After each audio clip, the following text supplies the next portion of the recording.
All right, folks, welcome into Miami Hurricanes Live. We come your way each and every week. Mark Rogers TV, the voice of college football, the host, of course. We have just concluded 2 straight hours of live streams with Ohio State and Florida State. Unfortunately, just got word from Cam Underwood from State of the U that he has some situation there at home that he needs to deal with and will not be able to join us tonight. So we believe Cam and his loved ones are okay from everything I can tell. So I think everything's fine there. But just he was not able to appear tonight. So we just got late word on that. And so I will take some comments and questions, but it could be a very abbreviated 49th edition of Miami Hurricanes Live. So let's see what we've got here. Want to let you know that we're in the process of shooting and posting position previews for Miami, courtesy the Wholesome One. We have tackled the defensive line and linebackers. Those are being posted currently.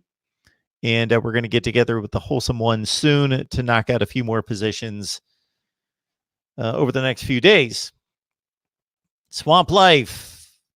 It's that time. Well, it's that time, but it's not necessarily that time. Appreciate you guys jumping on board. Before you comment, please go hit the like button. Yes, this particular video may not be worthy of the like button or your action toward hitting the like button, but believe me, the like button means much, and our channel here brings college football content each and every day, multiple times a day. Just in the last few days, and what you're going to see posted over the next several days would be position previews from Ohio State, Miami, Florida State, Alabama, Iowa State, LSU, Florida, USC, and others that I'm not thinking of right now. So this is the voice of college football. Lock it in right here. Normally, I would go to the phone lines and do that, but we're not necessarily in a position to do that, unfortunately, tonight.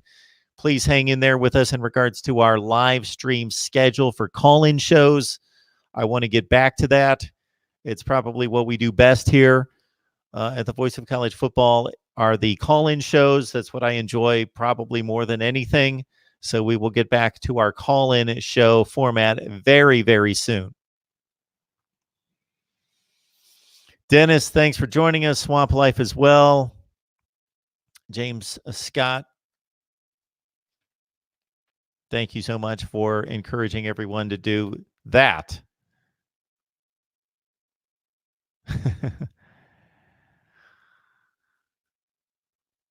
Swamp Life 2020. Can anyone explain to me why y'all's mascot is a duck? Not trolling. I literally have no idea and am curious. Swamp Life, I share with you the first half of that. I have no idea, but I don't share the second portion of that because I'm not curious. But I'm sure somebody in here, there's always Google. I'm often amazed by people's questions in this day and age regarding facts because there's a search engine called Google, of course, that we all know and love.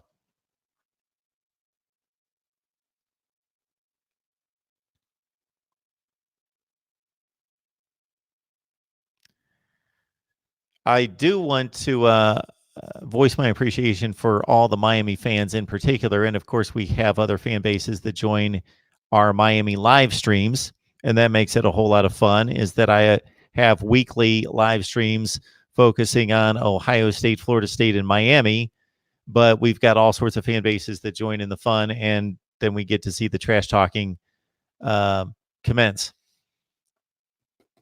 But Miami fans in particular, thank you so much for your support, and we will continue to deliver great content on the Canes.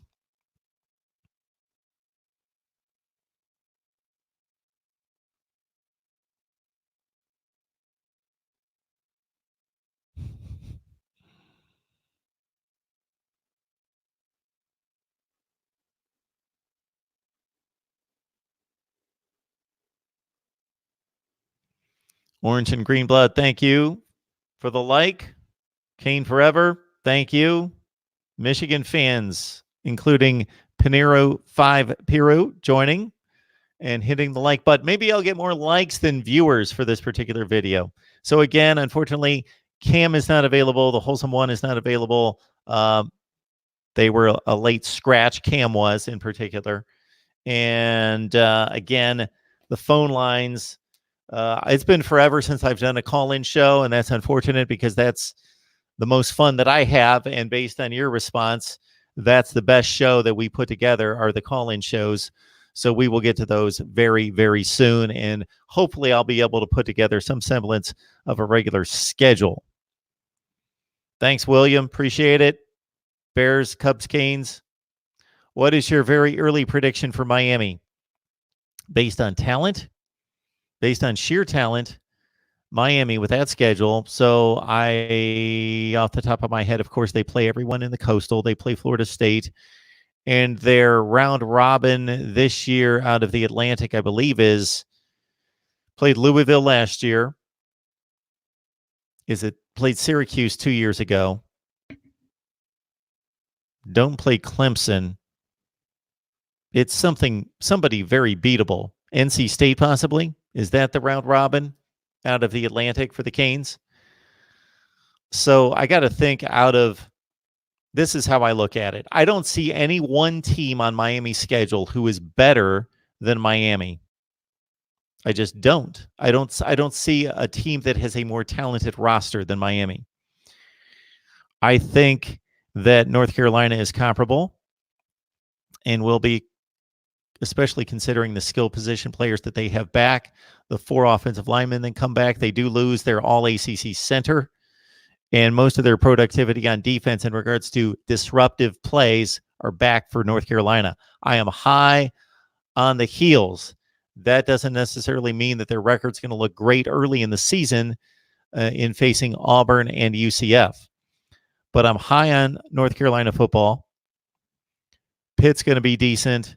Virginia, of course, loses a ton, but they'll be decent. Virginia Tech is intriguing. Florida State is Florida State talent-wise. Miami's going to lose, let's go 8-4 right now.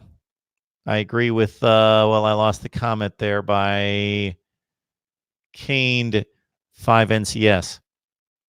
8-4, 9-3 seems to be in the ballpark. That's conventional wisdom. But then again, conventional wisdom last year by a lot of you was 10-2. I said 8-4 and even said 8-4 is an underestimation of the talent. Florida's a better team. Florida State's comparable. Virginia is going to be good. And that was pretty much it on the schedule. So Miami had no business in losing 6 games in the regular season, of course. We all know that.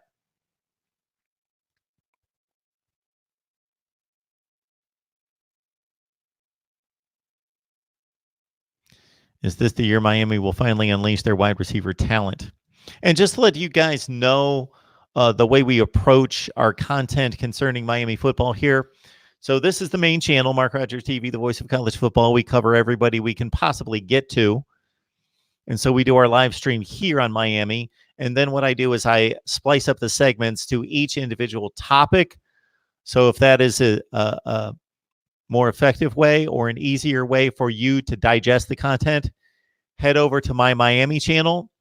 And if you really like what we do, hit the subscription button on both of them, on both channels, the Mark Rogers TV, the voice of college football, and then Mark Rogers TV, college football Miami. And if you are most interested in just dissecting or just taking in content at 5 and 10 minutes at a time on specific subjects, then go to the Miami channel and you can do so right there. Swamp Life, thank you so much for the encouragement. Again, letting folks know that they should like the videos.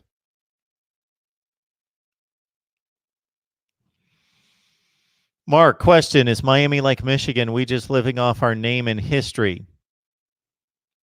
Well, you're not living off of it. You're not succeeding off of it. It doesn't help. Are there players that go to Michigan and Miami strictly because there is some name recognition that lasts forever? Yes. But those teams are reaping the benefits or lack of benefits from what they've sown. Michigan right now is clearly a better program than Miami, not by leaps and bounds, but it's substantial. It's decidedly better.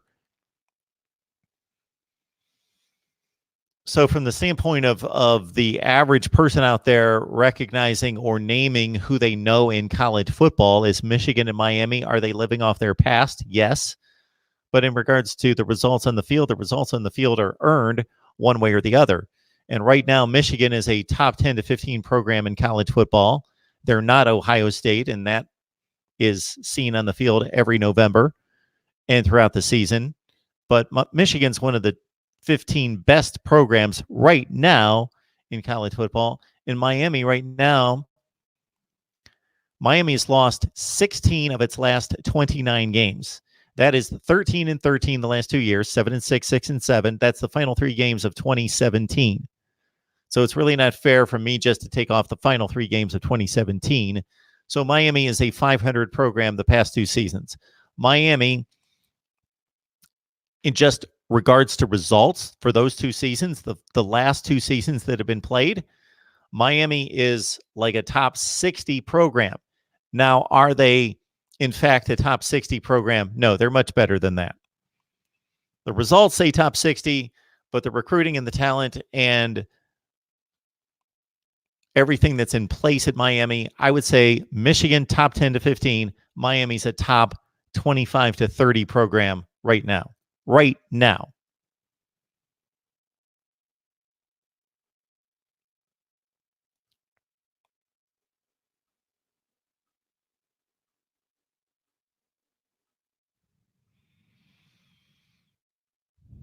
Yes, Tabardine, we see this comment made each and every week. I even remember the score. 42-28, Miami is going to lay waste to Clemson.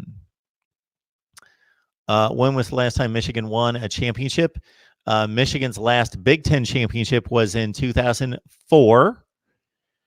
Michigan's last national championship was in 1997.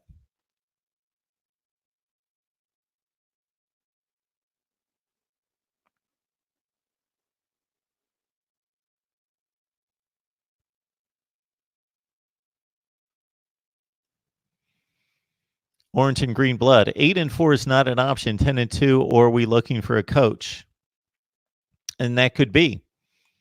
And I think that's reasonable to a certain extent. Although 8-4 would be a big improvement over 6-7. Mark, who is your favorite team to cover besides Ohio State? I don't necessarily have favorite teams to cover. I love college football. If you listen to me talk, and for those of you who only watch the Miami stream, you probably think, well, this guy's a host, and he serves up the questions and the comments to Cam, who takes the show away. And that's the way we've got it formatted and set up. Then if it spills into some type of national or ACC narrative, then I simply, then I certainly have plenty of opinion. But if you love college football debate and discussion and analysis, then you need to check out my other offerings, because that's where I interject myself much more than I do here on these Miami live streams with Cam. But I love covering everyone. I would do a Purdue live stream each week if people would watch it. I would do an Oregon State live stream every week if people would watch it, and I had the time. Let's see. What was I wrong about?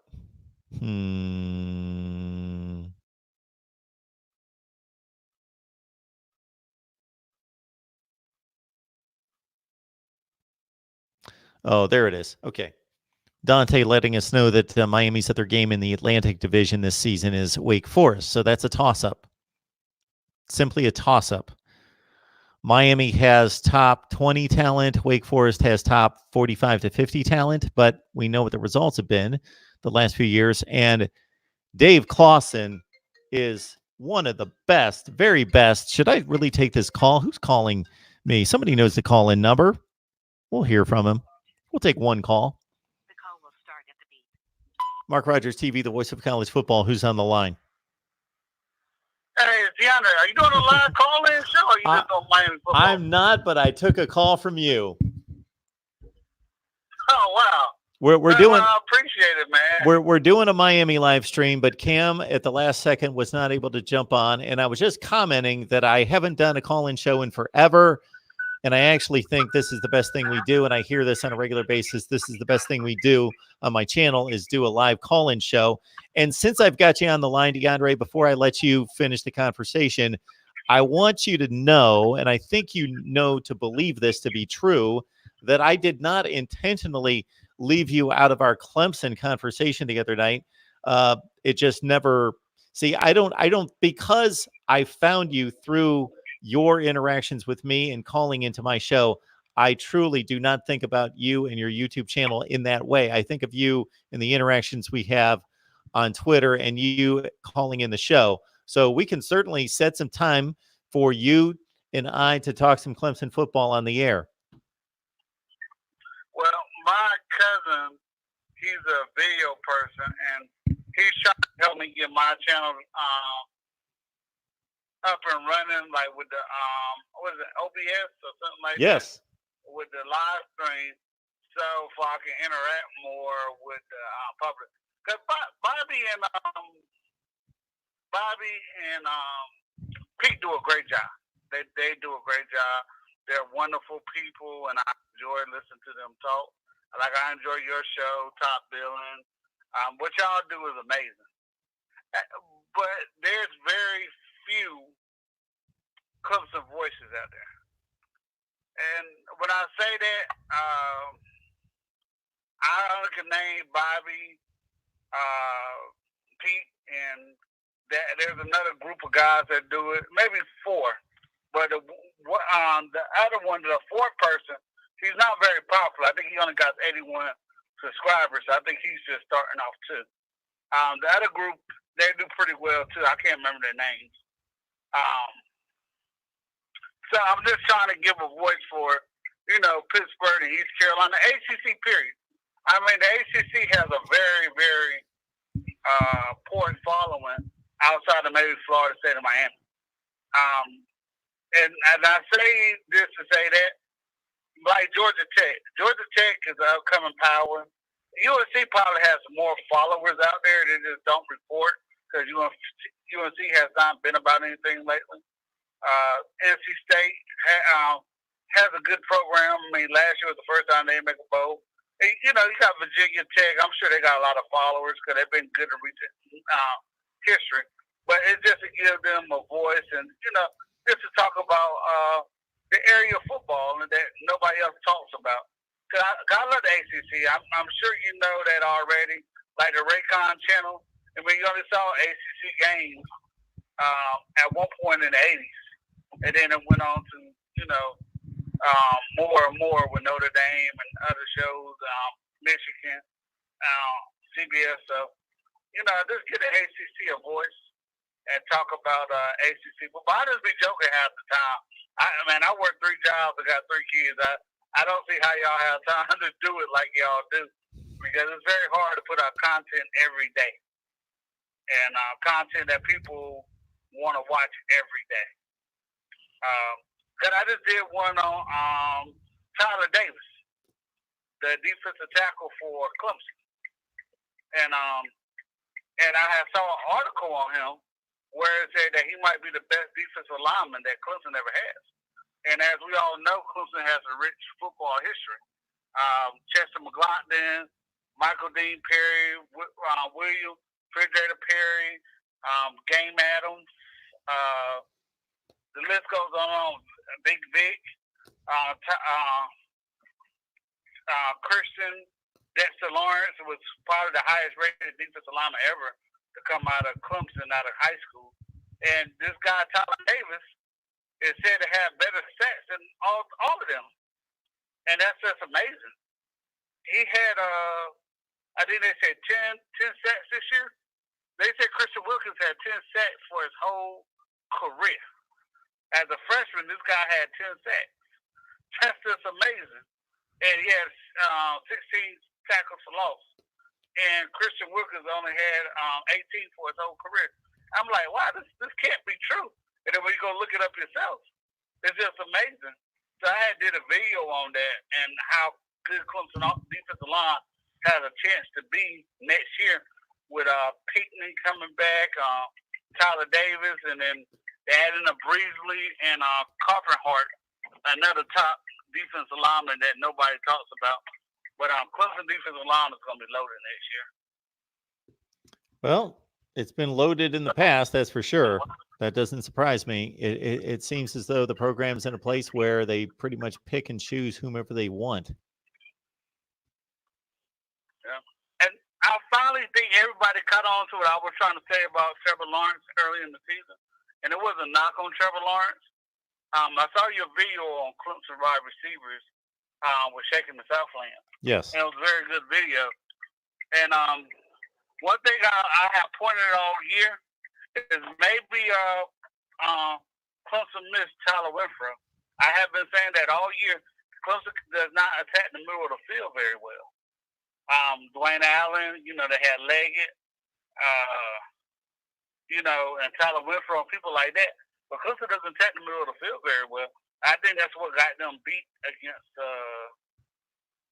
LSU. Well, one of the reasons also they couldn't start Joe Burrows in the second half. But just looking at your video, man, it was just amazing to hear you talk about that. And I appreciate it. Running back, Clemson running back. So you didn't touch on that with ETN and Dixon. They also bring in the number 5, one of the top running backs in the country, and they got a 4-star named Pryor that's coming in. I mean, Clemson just loaded everywhere next year. I mean, I don't see all these guys staying around. I think some of these guys are going to transfer. Because last year they had a 4-star. I can't pronounce his name. I mean, they're just loaded, Mark. I can't wait for the season.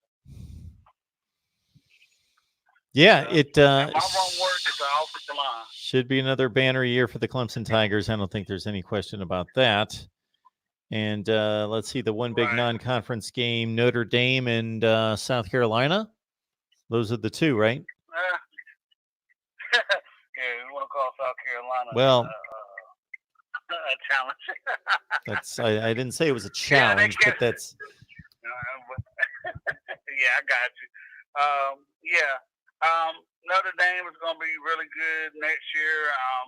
They return their quarterback. Matter of fact, I'm trying to convince my uncle to go to the Notre Dame Clemson game, and he said he doesn't like to fly as he got older. He lives in New York, so I'm trying to convince him to go. I mean, we could talk junk about Notre Dame all we want to, but just to go watch a game in South Bend, how amazing that could be. I mean, I know you told me one time that you're not really a big going to the game type person, but I think that would be amazing. At least see one game in South Bend and your life. Yeah. So, yeah, Mark. So, but man, I miss Cam. I mean, Miami. I think they're gonna be pretty good next year. But like me, you have talked about in the past. I think this is Carolina's year to win the Coastal and be Clemson's sacrificial lamb before the playoffs. And so I can't wait to see it. I mean, Miami's amazing. They look. Everybody's going to this spread, speed and space, and air raid, and everything like that. And I'm just amazed how Carolina. I mean, everybody's thinking Miami's just going to take it. And they got to block somebody. You got to have people to block. So that's I it. Can't wait to see that. DeAndre, we appreciate the call, man. All right, man. Take care, Mark. Thanks for the call, man. Have a good night. I knew it had to be a regular since I didn't post the call-in number, and I know that a handful of you out there just have the number handy, and DeAndre is certainly one of them. Bo Brownlaw is asking us, Mark, not Miami related, but what are your long-term goals for the channel? Wow. So what I need to do and will be doing at some point, and I've got about 37 items on the to-do list. Actually, that's an understatement. about 370 items on the to-do list. One would be to strike up a live stream and talk to all of you about the future of the channel and what we need to do. So I would invite just anybody who cares about the channel, not necessarily college football, because we will not be discussing college football on that live stream. But Bo, I will get that done here the next several weeks when I get my thoughts together on where we are headed. But thank you for your interest. I appreciate that. Yes, Pigskin. Long-term goals, a loaded question. Pigskin Pete's on the line. Good to see him. If you don't know who Pigskin Pete is, as a Miami fan, many of you in the live chat, check out his YouTube channel. All right. I've been going for 3 hours with the live streams, and well before that with a bunch of records that you're going to see posted over the next several days, breaking down positional units across the country. So dive in, and I appreciate you guys staying with me on this abbreviated live stream because of the absence of Cam. But we'll be back next week with more Miami football talk. Got positional breakdowns coming from Miami, Florida State, Ohio State, Clemson, Florida State, LSU, Alabama, Iowa State, USC, and many more. Right here at Mark Rogers TV, the voice of college football. We will see you very soon.